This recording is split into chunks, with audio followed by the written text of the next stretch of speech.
I'm joined now by Republican Congressman Tom Reed of New York, who is the co-chair of a bipartisan group of nearly 40 members called the Problem Solvers Caucus. Congressman, thanks so much for joining us first off. So you're a co-chair of the Problem Solvers Caucus. Are you doing that because you don't necessarily believe that this Congress can get things done with the current leadership that is in place?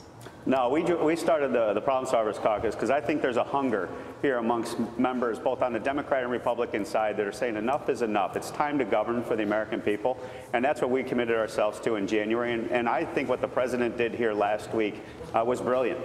He has reached out to the other side, and I think there's going to be an appetite for many members to step forward and say, we're willing to govern. It doesn't seem like the appetite there is, there's an appetite among Republican leadership for that. Mitch McConnell was said to be not very pleased about that deal that he made with Chuck Schumer. So do you have full faith in Republican leadership, Paul Ryan, Mitch McConnell right now, or do you have full faith in President Trump? Well, you know, I support our Speaker and Mitch McConnell and their efforts, but at the end of the day, you have to govern. And right now, the track record for us has not been that positive. And so I think it's fair criticism on Congress to get things done, and that's what we're about. And because we're an alternative to a partisan path, I think that, to me, is the best legislative path forward anyway for the American people, because that's the center of the country or where we operate from. Well, on the other side of that, do you think the president has full faith in GOP leadership? I believe he's willing to work with anybody who demonstrates an ability to govern and a want to govern. And that's so that's not necessarily the Republicans right now? Well, I think right now we've had our difficulties in getting our agenda pushed forward in Congress, obviously as represented by the health care debate that we saw unfold in the Senate the way that it did. But now is not the time to look backward. Now is the time to look forward and put the American people first and foremost. And that's what this president represents, the American people and the opportunity that we have to govern for them. What do you make of Steve Bannon's war on Republicans, or war on Republican leadership right now?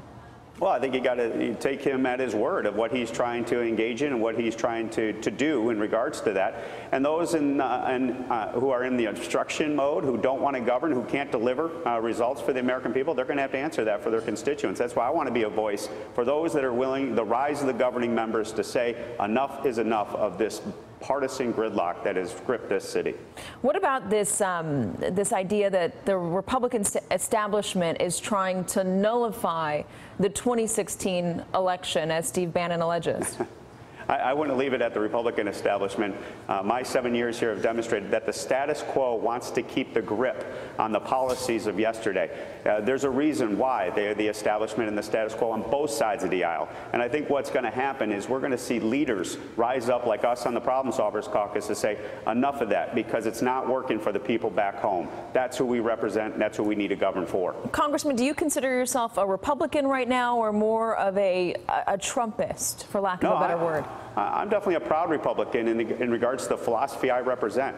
Individual power, lower government burdens on people on their day-to-day lives. To me, that's the philosophy I bring to the table. But I'm willing to have the compromise conversation. I'm willing to be pragmatic and say 70% of a loaf is a victory, not a defeat. And that's the difference between governing members and those that are beholden to their extremes. What about a lot of your more moderate colleagues in Congress that are talking about retiring? Congressman Trott, Congressman Dent, Congressman Weichert, Ross Lehtinen, all of those folks who have been known to reach out to the other side, known to make bipartisan deals, saying enough's enough and I'm not going to run for re-election. Well, I respect each member's individual decision whether or not to run and represent folks here in Washington, D.C. This is at times very frustrating. We share the frustration with the American people.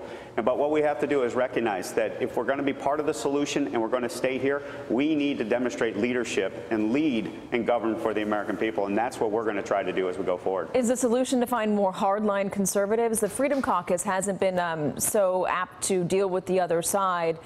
Steve Bannon doesn't seem to be going after the Freedom Caucus, more of the more moderate wing of the Republican Party. Are you concerned that the Freedom Caucus and folks like them are going to get more power here, and that's going to make the gridlock in Washington even more acute than it is at the moment?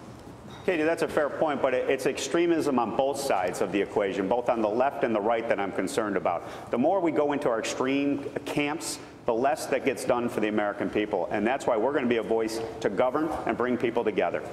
Would you support a deal to save DACA in exchange for border security? You know, I think that is a natural deal that's coming to be, and discussions are already way on the Problem Solvers Caucus. There's a lot of energy to try to put together a position that we can take. And so I think there's a natural deal when it comes to immigration reform that can find that solution, because border security is a 70% issue, DACA is a 70% issue, and both are fundamentally right for the purposes upon which they stand. Putting that deal together takes leadership, and that's what we're all about. Sounds like that's a yes. I would be open to a conversation along those lines, and as well as we take care of our agricultural community at the same time. So there's additional issues that need to be addressed as we put this together too. Problem Solvers have a plan for health care. Does the White House support it?